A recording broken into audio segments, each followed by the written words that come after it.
Hey there folks, welcome back to another episode of Marvelous Anime. Today, we're exploring the unsettling world of grotesque cyberpunk body horror anime.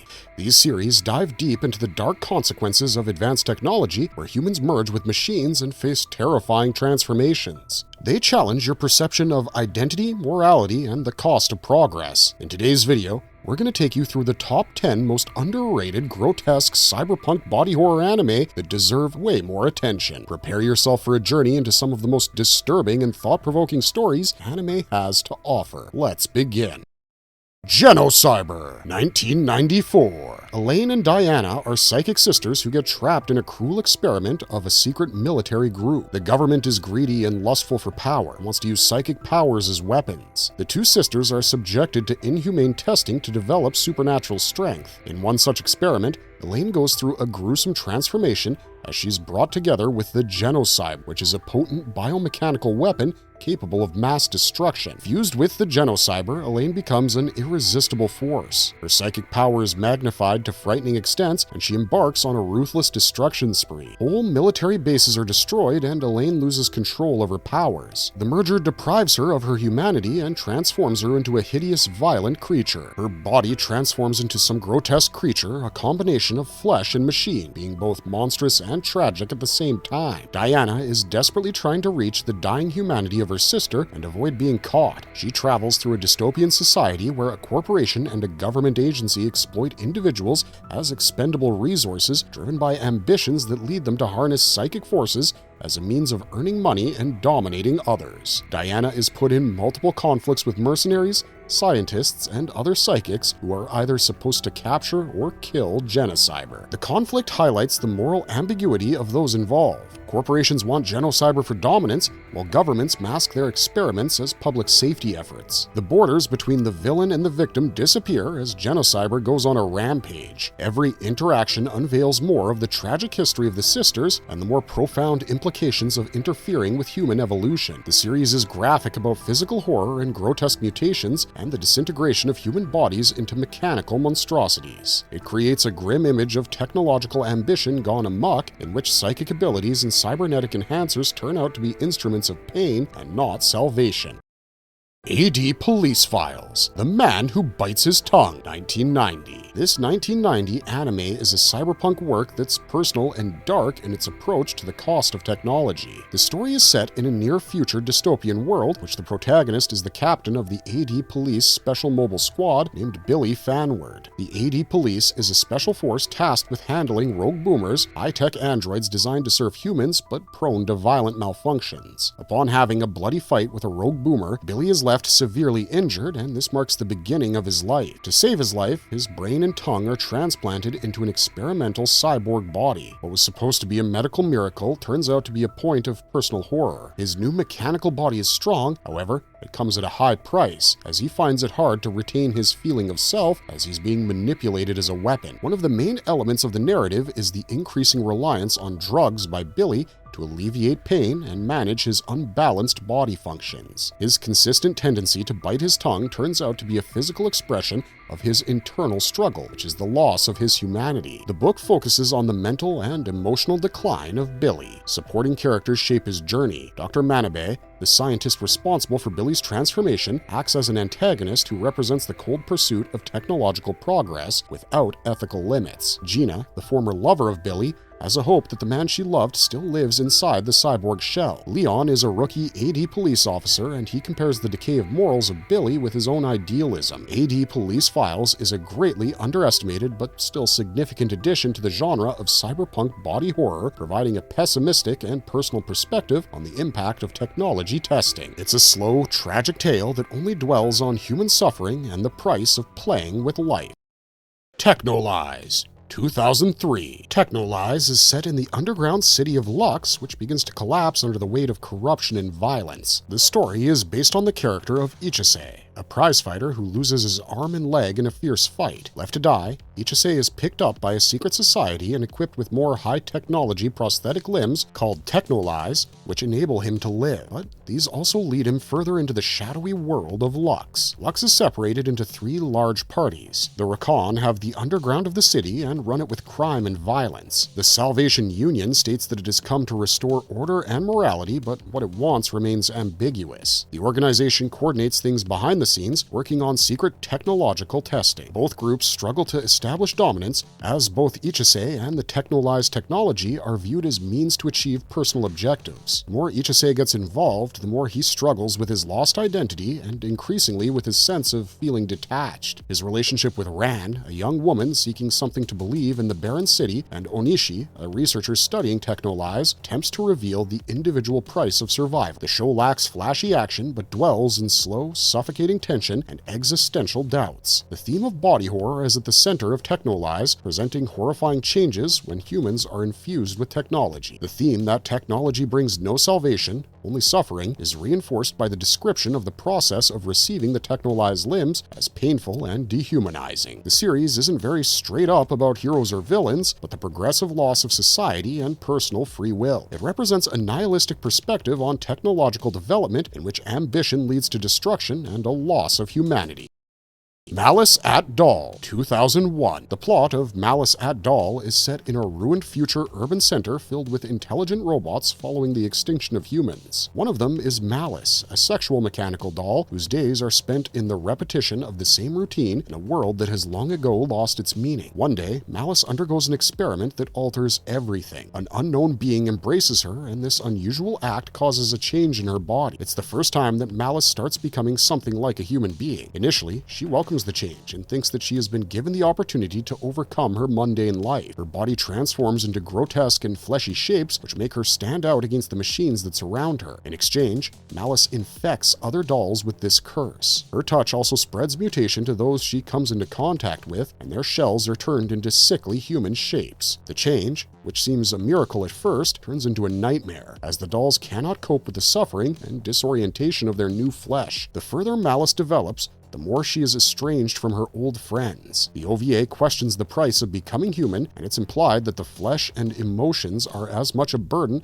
as they are a source of liberation. The narrative doesn't provide definite answers, instead offering the viewer unsettling images, the chilling question of whether Malice's metamorphosis is a form of salvation or a curse. Compared to more mainstream titles, Malice at Dahl is seldom discussed. Yet, it's one of the most disturbing works in the cyberpunk body horror genre due to its setting and its bizarre focus on the tragedy of machines that strive to become human. Blast Writer, 2008. In this world, technology and bioengineering have progressed, but society is caught in the unintended consequences. The story revolves around human beings and biomechanical beings called demoniacs, who were once people but have now transformed into powerful beings due to infection by a strange parasite. It's based around the story of three main characters. Joseph Jobson is an ex-soldier turned blast writer, a special breed of demoniacs who can command other demoniacs. Joseph struggles to save his sister, who's in danger from the parasite that wants to eat her. His inner turmoil has been struck by guilt and fear as he attempts to preserve his humanness to help him battle the rising demoniac threat with his abilities. Amanda Werner is another major character, a woman employed by XAT, a state agency responsible for containing the outbreak of demoniacs. Amanda is ambivalent to the blast writers. She's subject to a moral dilemma as she fights the demoniacs while also feeling pity over their plight. The third protagonist, the brother of Amanda, Malik Werner, is infected and gradually transforms into a demoniac. His fall emphasizes the disaster at the center of the story, the loss of humanity by means of forced evolution and parasitic infection. Blast Rider is a very action-oriented anime with graphic scenes of infected human beings who change in hideous ways into lethal weapons. Blast Rider portrays a morally complex society where all the characters struggle to preserve what remains of their humanity.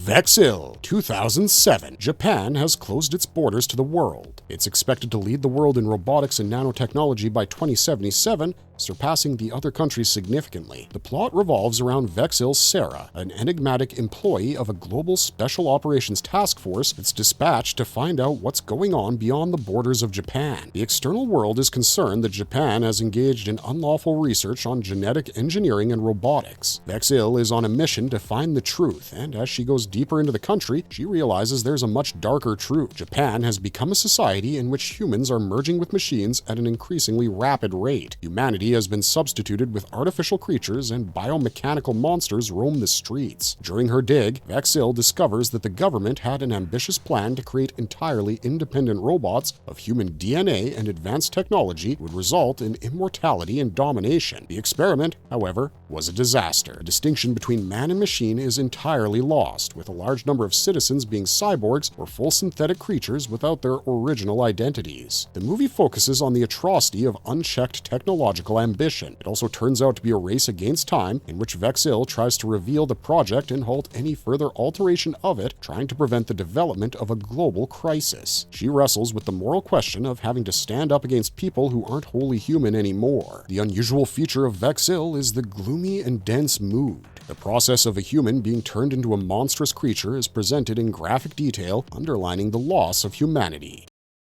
M3, The Dark Metal, 2014. This is the story of 5 high school teenagers, Ryumon, Ryuhei, Minashi, Akashi, and Mimori, as they're sucked into a parallel dimension known as the Lightless Realm. This evil planet is populated by dark metallic monsters called Immortals, who are nourished by fear and the life energy of humans. Their adventure begins when, in their town, they see this strange tower called the Dark Metal Tower, which opens the door to the Lightless Realm. The deeper the students explore, the more dangerous the realm is, as the Immortals are ceaselessly following them and altering the dimension around them. To survive, they have to face their inner repressed fears and their inner traumas. One of them, Minashi, becomes the main character because of his sense of guilt and fear, which drives her towards more and more risky actions that endanger the group. The leadership capabilities of the protagonists, in particular that of Ryumon, are tested severely as some of the students give in to the nightmarish setting, becoming grotesque mutants or losing their sanity. M3, The Dark Metal, talks about the aftermath of human greed, emotional weakness, and trauma. Metamorphosis of people into hideous immortals is a symbol of the way the psychological stress is expressed physically as the characters turn into black metallic substances or become greatly mutated. These body horror scenes stop and stress the physical pain and emotional pain with a strong focus on the fact that it's a psychological fight that can get one through. The show is a slow burn that emphasizes suspense, character growth, and a dismal, oppressive mood. It's still a major but underestimated contribution to the cyberpunk body horror subgenre.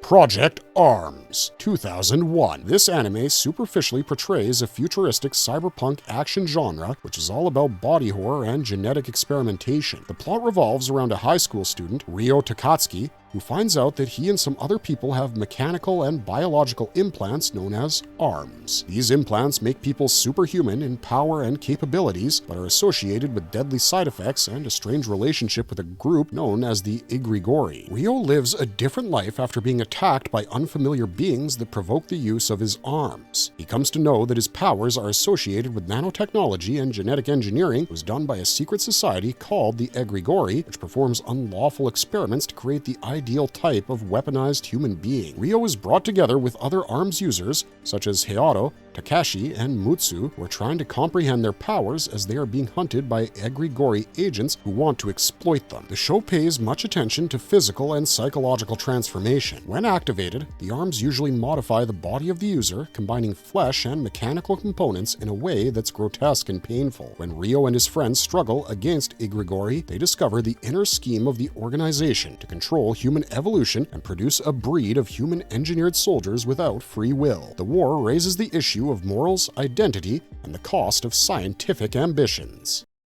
Parasite Dolls, 2003. Parasite Dolls happens in the same universe as Bubblegum Crisis, occurring in a future Tokyo in which high-tech androids known as boomers are used to serve humans but sometimes malfunction, fatal consequences. This anime centers on Division 2 of the AD Police, which is a special division formed to deal with crimes committed by rogue boomers, especially those that endanger the lives of civilians. The series centers around 3 officers, Leon McNichol, Kon Ruo, and Doll, who are all affected by a world of artificial light. The OVA starts with a case of violence in which a boomer malfunctions, killing innocent people. The group is sent to investigate, revealing a system of illegal boomer modifications and individuals who exploit them for financial gain. One of the protagonists, Doll, is distinguished by the fact that she is personally struggling with sympathy and detachment. This is in contrast with other officers who merely treat boomers as machines. She faces the ethical issue of whether the beings are worthy of a second glance even when they happen to be violent. Leon and Khan have their share of problems,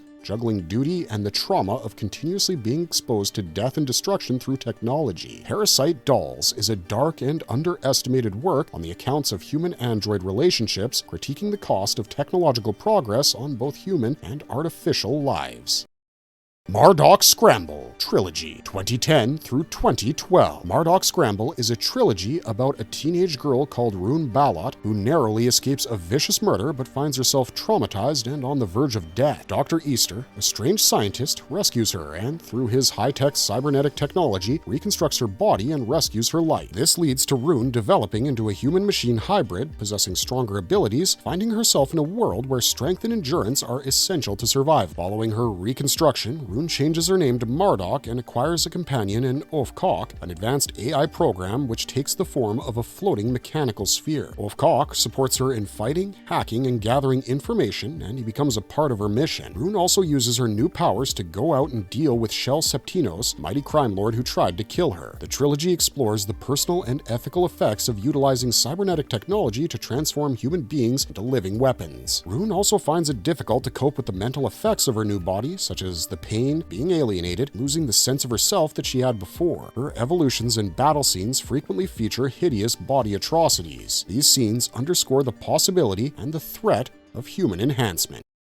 Marvelous Verdict. And that concludes our list of the top 10 most underrated grotesque cyberpunk body horror animes. These shows are unforgettable as they explore the issues of identity, technology, and morality, leaving a discomfort that doesn't fade away even after the credits roll. They challenge the audience with the shocking outcome of human desire and the erased boundary between humanity and machine. Which of these dark cyberpunk body horror animes did you find the most unsettling? Let us know in the comments section down below, and if you enjoyed this journey into the darker side of anime, may we recommend checking out the other videos on our channel. Thanks for watching, and as always, stay curious, stay thoughtful, and stay marvelous.